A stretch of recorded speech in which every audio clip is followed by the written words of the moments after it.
திருவாரூர் அருகே பெட்ரோலிய கச்சா எண்ணெய் கசிவால் விளைநிலங்கள் பாதிக்கப்பட்டுள்ளன. திருவாரூர், நாகப்பட்டினம் உள்ளடக்கிய காவிரி படுகை மாவட்டங்களில் 400க்கும் மேற்பட்ட பெட்ரோல் கிணறுகள் உள்ளன. இந்த பெட்ரோல் கிணறுகளிலிருந்து மத்திய அரசின் ஆயில் மற்றும் இயற்கை எரிவாயு கழகத்தின் மூலம் கச்சா எண்ணெய் நாகை அருகே உள்ள நரிமணம் சுத்திகரிப்பு ஆலையில் பெட்ரோல், டீசல் உள்ளிட்ட பொருட்களாக பிரிக்கப்பட்டு வெளியிடங்களுக்கு கொண்டு செல்லப்படுகிறது. இந்த சுத்திகரிப்பு நிலையங்களுக்கு சிறு கிணறுகளிலிருந்து அருகில் உள்ள சேமிப்பு கிடங்குகளுக்கு நிலத்தில் புதைக்கப்பட்டுள்ள குழாய்கள் மூலம் கச்சா எண்ணெய் கொண்டு செல்லப்படுகிறது.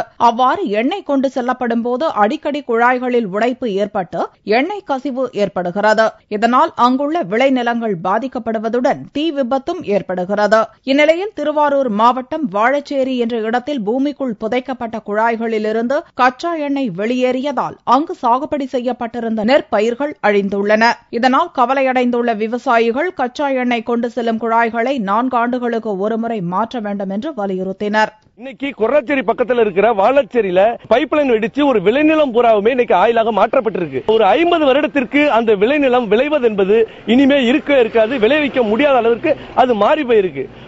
நிலத்திற்கீழ பதிக்கப்பட்ட அந்த குழாய்கள் 4 ஆண்டுகளுக்கு ஒரு முறை மாற்ற வேண்டும் என்பது விதி. ஆனா இந்த பகுதியில் எதுவுமே 10 வருடத்திற்கு மேலாகவும் 15 வருடத்திற்கு மேலாகவும் இன்னும் சொல்ல போனா 20 வருடத்திற்கு மேலாகவும் புதைக்கப்பட்ட பைப்புகளாகவே இன்னைக்கு இருக்குது. அடிக்கடி விளைநிலங்களுக்குள் கச்சா எண்ணெய் கசிவு ஏற்படுவதால் அங்குள்ள நிலத்தின் தன்மையும் மாறுபட்டுள்ளதாக விவசாயிகள் வேதனை தெரிவித்துள்ளனர்.